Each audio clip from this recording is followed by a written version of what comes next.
आगाह के मौके तहत FIA cyber crime Karachi circle Punjab जिला के लोधरा में कार्रवाई कई।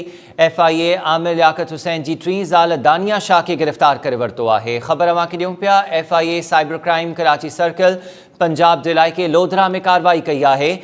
आमिर लियाकत हुसैन जी 3 ज़ाल दानिया शाह के गिरफ्तार किया वियो है। जवाबदार के तकरारी वीडियो सोशल मीडिया ते अपलोड करण जे ॾोह में गिरफ्तार किया वियो। आमिर लियाकत जी धी जी शिकायत ते FIA अहिड़ी कार्रवाई कई। तफ़सील मालूम कयूं था time news reporter Habib Jamali खां। हबीब वधिक आगाह कजो। जी बिल्कुल, FIA cyber crime circle Punjab जिले के लोधरा में कार्रवाई कई है। इन कार्रवाई दौरान PTI MLA आमिर लियाकत जी जेका टी घरवारी है दानिया शाह उनके गिरफ्तार किया वियो। FIA ज़रियन दानिया शाह जी गिरफ्तारी की तस्दीक कई है। FIA ज़रियन तरफां ॿुधायो वियो त मरहूम आमिर लियाकत जी धी जेका है उन FIA में शिकायत दाख़िल कराई हुई।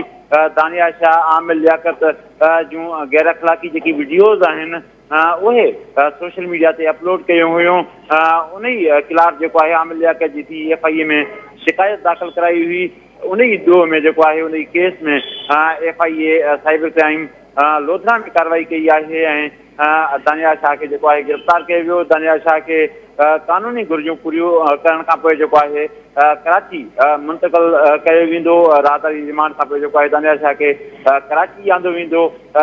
टीम जेका आहे FIA जी उहा कराची मां दानिया शाह के गिरफ्तार करण वई हुई ऐं लोधरा में दानिया शाह के गिरफ्तार कयो वियो।